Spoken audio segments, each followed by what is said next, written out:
ಇಲ್ಲಿ ಇವತ್ತೇನೋ 5 ಹಳ್ಳಿಗಳನ್ನು ಪಟ್ಟಣ ಪಂಚಾಯತಿಗೆ ಸೇರಿಸ್ತಕ್ಕಂಥ ತೀರ್ಮಾನ ಮಾಡಿದ್ದಾರೆ. ಆ ತೀರ್ಮಾನದ ವಿರುದ್ಧ ಆ ಹಳ್ಳಿಯ ತಂದೆ ತಾಯಂದಿರ ಒಂದು ಹೋರಾಟ ಏನಿದೆ ಅದನ್ನು ಸರ್ಕಾರ ಅರ್ಥ ಮಾಡ್ಕೋಬೇಕು ಅನ್ನೋದು ನಾನು ಹೇಳಲಿಕ್ಕೆ ಬಯಸ್ತೀನಿ. ಇಲ್ಲಿ ಪ್ರತಿಷ್ಠೆಯ ಪ್ರಶ್ನೆ ಅಲ್ಲ, ಜನಾಭಿಪ್ರಾಯಕ್ಕೆ ತಲೆಬಾಗಬೇಕು. ಇವತ್ತು ಗೆಜ್ಜಲಗೆರೆ ಗ್ರಾಮ ಇರ್ಬೋದು, ಇನ್ನೂ ಹಲವಾರು ಸಂಖ್ಯಾನಹಳ್ಳಿ ಅಂತ ಯಾವುದೋ ಇನ್ನೊಂದು ಊರು, ಹೀಗೆ 5 ಊರುಗಳೇನಿದೆ, ಗೊರವನಹಳ್ಳಿ, ಚಾಮನಹಳ್ಳಿ, ಸೋಮನಹಳ್ಳಿ, ಈ ಊರುಗಳು ಈಗಾಗಲೇ ಅಭಿವೃದ್ಧಿಯನ್ನು ಕಂಡಿದ್ದಾವೆ ಪಂಚಾಯಿತಿ ಮಟ್ಟದಲ್ಲೇ. ಇಲ್ಲಿ ಪಂಚಾಯಿತಿ ಉತ್ತಮವಾದ ರೀತಿ ಕೆಲಸ ಮಾಡ್ತಾ ಇದ್ದಾರೆ. ಏಕಾಏಕಿ ಇದನ್ನು ನಗರಸಭೆಗೆ ಸೇರಿಸ್ತಕ್ಕಂಥ ಒಂದು ತೀರ್ಮಾನ ಏನು ಮಾಡಿದ್ದಾರೆ. ಈಗಾಗಲೇ ನಗರಸಭೆಯಲ್ಲಿ 150 ಸಿಬ್ಬಂದಿಗಳ ಕೊರತೆ ಇರತಕ್ಕಂಥದ್ದು, 150 ಸಿಬ್ಬಂದಿಗಳ ಕೊರತೆ ನಗರಸಭೆಯಲ್ಲಿ. ಇನ್ನೂ ಹಲವಾರು ರೀತಿಯ ನ್ಯೂನತೆಗಳು, ಹಲವಾರು ಅಲ್ಲಿ ಕೆಲಸ ಮಾಡತಕ್ಕಂಥವ್ರಿಗೆ ಸಂಬಳನೇ ಕೊಡೋದಕ್ಕೆ ಆಗದೇ ಇರತಕ್ಕಂಥ ಪರಿಸ್ಥಿತಿ ನಗರಸಭೆಯಲ್ಲಿದೆ. ಇಂಥ ಪರಿಸ್ಥಿತಿನಲ್ಲಿ ಈ ಹಳ್ಳಿಗಳನ್ನು ಸೇರಿಸ್ಲಿಕ್ಕೆ ಕಾರಣ ಏನು? ಇವತ್ತು 69ನೇ ದಿನಕ್ಕೆ ಕಾಲಿಟ್ಟಿರ್ತಕ್ಕಂಥ ಈ ರೈತರ ಚಳವಳಿ ಏನಿದೆ, ಗ್ರಾಮದ ತಂದೆ ತಾಯಂದಿರು ಹೆಣ್ಣು ಮಕ್ಕಳಾದಿಯಾಗಿ, ಇದಕ್ಕೆ ಗೌರವ ಕೊಡಬೇಕಾದಂಥದ್ದು ಯಾವುದೇ ಚುನಾಯಿತ ಸರ್ಕಾರದ ಜವಾಬ್ದಾರಿ. ಆ ನಿಟ್ಟಿನಲ್ಲಿ ಇವತ್ತು ನಾನು ಒಬ್ಬ ಲೋಕಸಭಾ ಸದಸ್ಯನಾಗಿ ಇವತ್ತು ನನ್ನ ಜವಾಬ್ದಾರಿ ನಿರ್ವಹಿಸಬೇಕಾದ್ರೆ ಇಲ್ಲಿಯ ಜನರ ಅಭಿಪ್ರಾಯಕ್ಕೆ ನಾನು ತಲೆಬಾಗಲೇಬೇಕು. ಆ ನಿಟ್ಟಿನಲ್ಲಿ ಸರ್ಕಾರಕ್ಕೆ ಮನವಿ ಮಾಡ್ತಾ ಇದ್ದೇನೆ.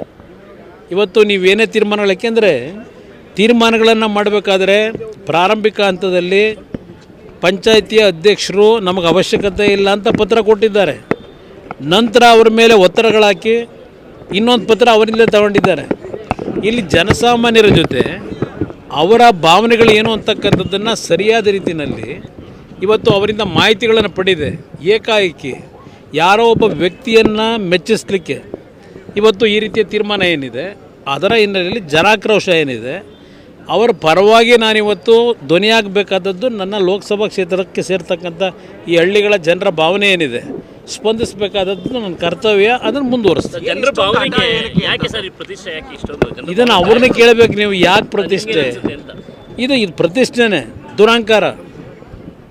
ಜನಗಳ ಬಗ್ಗೆ ಇರ್ತಕ್ಕಂಥ ಯಾವುದೇ ರೀತಿ ಭಯ ಭೀತಿ ಇಲ್ಲದೆ ಇರೋದೇನಿದೆ, ಯಾರನ್ನ ಬೇಕಾದರೂ ನಾವು ಕೊಂಡ್ಕೋಬೋದು ಅಂತಕ್ಕಂಥ ಭಾವನೆಗಳು ಏನಿದ್ದಾರೆ, ಅದಕ್ಕೆ ತಕ್ಕಪಾಠ ಕಲಿಸ್ತಕ್ಕಂಥ ಒಂದು ವಾತಾವರಣ ಅವರೇ ನಿರ್ಮಾಣ ಮಾಡ್ಕೊತಿದ್ದಾರೆ.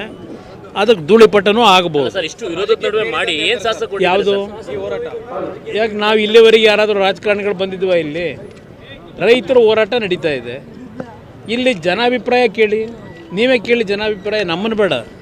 ಇದು ರಾಜಕೀಯದ ಪ್ರೇರಿತವಾದಂಥ ಧರಣಿ ಇದ್ದರೆ ಪ್ರತಿ ಮನೆಗೆ ಹೋಗಿ ನೀವೇ ಒಂದು ಸರ್ವೆ ಮಾಡಿಬಿಡಿ, ಜನಾಭಿಪ್ರಾಯ ಏನಿದೆ ಅಂತೇಳಿ ಅದೊಂದು ರಿಪೋರ್ಟ್ ಕೊಡಿ ಸರ್ಕಾರಕ್ಕೆ. ಇದು ಜನಾಭಿಪ್ರಾಯ ರಾಜಕೀಯ ಪ್ರೇರಿತ ಅಲ್ಲ, ಆ ಜನರ ಭಾವನೆ ಅಂತಕ್ಕಂಥದ್ದು ನೀವೇ ಒಂದು ರಿಪೋರ್ಟ್ ಕೊಡೋದು ಸೂಕ್ತ ಅಲ್ಲ. ಇಷ್ಟು ವಿರೋಧ ಇದ್ರು ಲೆಕ್ಕಿಸ್ತೆ ಏನು ಸಾಧನೆ ಮಾಡಿಕೊಟ್ಟಿದ್ದಾರೆ ಅವರು? ಎಲ್ಲ ನಾವು ಸಾಧನೆ ಮಾಡ್ಬೋದು, ದುಡ್ಡಿನಲ್ಲಿ ಜನಗಳು ಕೊಂಡ್ಕೋಬೋದು ಅನ್ನೋ ಭಾವನೆ ಇದೆ. ಅದಕ್ಕೆ ಮುಂದೆ ಉತ್ತರ ಸಿಗುತ್ತೆ. ಯಾರು ಕೊಟ್ಟವ್ರೆ? ಯಾರು ಕೊಟ್ಟವ್ರೆ? ಯಾರು ಕೊಡೋರು? ಕೊಡೋರು ಯಾರು? ಯಾರಿಗೆ ಬರ್ದವ್ರೆ? ಎಂ ಬಿ ಪಾಟೀಲ್ ಅಲ್ಲ ಕೊಡೋದು, ಶಾಸಕರೆಲ್ಲ ಕೊಡೋದು. ಯಾವ KDB ಅಂತಕ್ಕಂಥ ಸಂಸ್ಥೆ ಇಟ್ಕೊಂಡವ್ರೆ, ಆ KDB ಸಂಸ್ಥೆ ಮುಖಾಂತರ ಅದನ್ನು ಅಕ್ವೈರ್ ಮಾಡಿ ಇನ್ಫ್ರಾಸ್ಟ್ರಕ್ಚರ್ ಕ್ರಿಯೇಟ್ ಮಾಡಿಕೊಡ್ಬೇಕು. ಯಾವುದೋ ಬಾರೆ ಮೇಲೆ ಕೊಟ್ಬಿಟ್ಟು ನೀನು ಮಾಡು ಅಂದರೆ ಯಾರು ಬರ್ತಾರೆ? ಸಚಿವರ ಪತ್ರಕ್ಕೆ ಬೆಲೆ ಇಲ್ವಾ ಸರ್? ಅವ್ರನ್ನ ಕೇಳಿ ಈ ಸರ್ಕಾರದಲ್ಲಿ ಏನಿದೆ ಅಂತೇಳಿ. ಇಷ್ಟು ವರ್ಷ ಎಂ ಬಿ ಪಾಟೀಲ್ ಈಗಾಗಲೇ 2.5 ವರ್ಷ ಮಂತ್ರಿಯಾಗಿ ಕೆಲಸ ಮಾಡೋರಲ್ಲ. ಬಸರಾಳ ಹತ್ರ ಏನೋ ಜಮೀನು 100 ಎಕರೆ ಅಂತ ಹೇಳಿ ಬಾಯಲ್ಲಿ ಹೇಳ್ಬಿಟ್ರೆ ಆಯಿತಾ? ಏನು ಇನ್ಫ್ರಾಸ್ಟ್ರಕ್ಚರ್ ಡೆವಲಪ್ ಮಾಡಿದ್ರು? ಏನು ಮಾಡಿದಾರಲ್ಲಿ? ಇಲ್ಲಿ ನಾನು ಪದೇ ಈ ವಿಷಯದಲ್ಲಿ ಇವರ ರಾಜಕೀಯಕ್ಕೆ ನಾನು ಕೆಳಮಟ್ಟಕ್ಕೆ ಇಳಿಯಲ್ಲ. ನಾನೀಗಾಗಲೇ ಯಾವೊಂದು ಕಾರ್ಖಾನೆಯನ್ನು ನನ್ನ ಇಲಾಖೆಯಿಂದನೇ ತರ್ತಕ್ಕಂಥ ನಿರ್ಧಾರ ಮಾಡಿದೆ. ಕೇಂದ್ರದಲ್ಲಿ ನಮ್ಮ ಹಿರಿಯ ಅಧಿಕಾರಿಗಳನ್ನು ಕನ್ವಿನ್ಸ್ ಮಾಡಿದ್ದೇನೆ. ಮುಖ್ಯಮಂತ್ರಿ ಪತ್ರ ಬರೆದಿದ್ದೇನೆ, ಇನ್ಫ್ರಾಸ್ಟ್ರಕ್ಚರ್ ಕ್ರಿಯೇಟ್ ಮಾಡಿಕೊಡಿ. ಇನ್ಫ್ರಾಸ್ಟ್ರಕ್ಚರ್ ಕೊಟ್ಟರೆ ನಾನು ನಾಳೆ ಬೆಳಗ್ಗೆ ಫೌಂಡೇಶನ್ ಹಾಕ್ತೀನಿ. ಎರಡು ಜಾಗ ಗುರುತು ಮಾಡಿಕೊಟ್ಟಿದ್ದಾರೆ ಸರ್. ನಿಮಗೆ ಯಾವ್ದು ಸೂಕ್ತ ಅಂತಂದರೆ ಅದನ್ನು ಡೆವಲಪ್ ಮಾಡಿಕೊಡ್ತೀವಿ. ನಾನು ನಮ್ಮ ಇಲಾಖೆ ಅಧಿಕಾರಿಗಳಿಗೆ ಸ್ಥಳ ಪರಿಶೀಲನೆ ಮಾಡಿ, ಅವ್ರ ಸರ್ಕಾರ ಏನು ಹೇಳ್ತಾರೆ ಸ್ಥಳ ಪರಿಶೀಲನೆ ಮಾಡಿ ಅದರಲ್ಲಿ ಫೀಸಿಬಿಲಿಟಿ ಇದೆ ಅಂದರೆ ಮುಂದುವರಿರಿ ಅಂತ ಹೇಳಿದ್ದೀನಿ. ಅವ್ರು ಸ್ಥಳ ಪರಿಶೀಲನೆ ಮಾಡ್ತಕ್ಕಂಥದ್ದಕ್ಕೆ ಸರ್ಕಾರ ಕರೆದವ್ರಿಗೆ ಜಾಗ ತೋರಿಸ್ಕೊಳ್ಳಿ, ಅವ್ರಿಗೆ ಫೀಸಿಬಿಲಿಟಿ ಇದೆ ಅಂದರೆ ಅವ್ರು ಮಾಡ್ತಾರೆ. ಇಲ್ಲೇ ಬೇರೆ ಜಾಗ ಕೊಡಲಿ. ಅಲ್ಲ 2 ಜಾಗ ಗುರುತು ಮಾಡಿದೀವಿ ಬರೀ ಯಾಕೆ ಪದೇ ಪದೇ ಯಾಕ್ರಿ ಮಾತಾಡ್ತೀರಿ? 2 ಜಾಗ ಅವ್ರು ಗುರುತಿಸ್ಬಿಟ್ಟು ಅಲ್ಲಿ ಇನ್ಫ್ರಾಸ್ಟ್ರಕ್ಚರ್ ಇರಬೇಕಲ್ಲ. ಅಲ್ಲಲ್ಲ ಜಾಗ ಬಂದು ನೋಡಿ ಫಸ್ಟ್ ಅಂತ ಸರ್.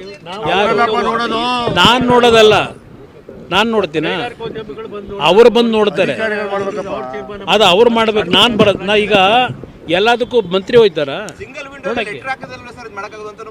ಯಾರು ಯಾರು ಕಂಪ್ನಿ ಮುಖ್ಯಮಂತ್ರಿಗೇನೆ ಪತ್ರ ಬರೋದು ಜಾಗ ಕೊಡಿ ಅಂತ ಹೇಳಿ ಯಾರಿಗೆ? ನಿಮ್ಮ ಇದು ಇಂಡಸ್ಟ್ರೀಸ್ ಮಿನಿಸ್ಟ್ರಿಗೆ ಮುಖ್ಯಮಂತ್ರಿಗೆ ಬರೆದ ಮೇಲೆ ಏನಾಯ್ತು ಅಲ್ಲಿ? ಯಾವ ಸಿಂಗಲ್ ವಿಂಡೋಗೆ ಬರೀಬೇಕು? ಜಾಗ ನೀವು ಜಾಗ ತೋರೋ ಸರಿ. ನಾನು ಮಾಧ್ಯಮದ ಸ್ನೇಹಿತರಿಗೆ ಹೇಳೋದು, ಅವ್ರು ಯಾರೋ ಮಾತಾಡಿದಾಗ ನೀವು ಮಾತಾಡಬೇಡಿ. ಇದಕ್ಕೆ ಒಂದು ಗೈಡ್ಲೈನ್ಸ್ ಇದೆ. ಆ ಗೈಡ್ಲೈನ್ಸ್ನ ಹಿನ್ನೆಲೆಯಲ್ಲಿ ಬಂದರೆ ಇವತ್ತು ಕಾರ್ಖಾನೆಯವರಿಗೆ ಕಾರ್ಖಾನೆ ಬೇಕು, ಇಲ್ಲ ರಾಜಕೀಯ ಮಾಡಬೇಕು, ಇದು ನಾನು ಕೇಳ್ತೀನಿ. ನಿಮ್ಗೆ ರಾಜಕೀಯಕ್ಕೆ ಸೀಮಿತವಾಗಿದ್ದರೆ ರಾಜಕೀಯ ಮಾಡಿ, ಕಾರ್ಖಾನೆ ಬೇಕು ಅಂದರೆ ಪ್ರಾಮಾಣಿಕವಾಗಿ ನಡ್ಕೊಳ್ಳಿ ಅಷ್ಟೇ. ನಿರ್ಭೀತ, ನಿಷ್ಪಕ್ಷಪಾತ, ವಿಶ್ವಾಸಾರ್ಹ ಸುದ್ದಿಗಳಿಗೆ ಮತ್ತೊಂದು ಹೆಸರಾಗಿರುವಂತ ನ್ಯೂಸ್ 18 ಕನ್ನಡ ಈಗ ಆಪ್ನಲ್ಲೂ ಲಭ್ಯವಿದೆ. ದಯವಿಟ್ಟು ಇಲ್ಲಿರುವಂತ QR ಕೋಡ್ ಸ್ಕ್ಯಾನ್ ಮಾಡಿಕೊಂಡು ಆಪ್ ಡೌನ್ಲೋಡ್ ಮಾಡೋದಕ್ಕೆ ಮರಿಬೇಡಿ. ನಿಮ್ಮ ಬೆಂಬಲ ಹೀಗೆ ಸದಾ ನಮ್ಮೊಂದಿಗಿರಲಿ. ಧನ್ಯವಾದ.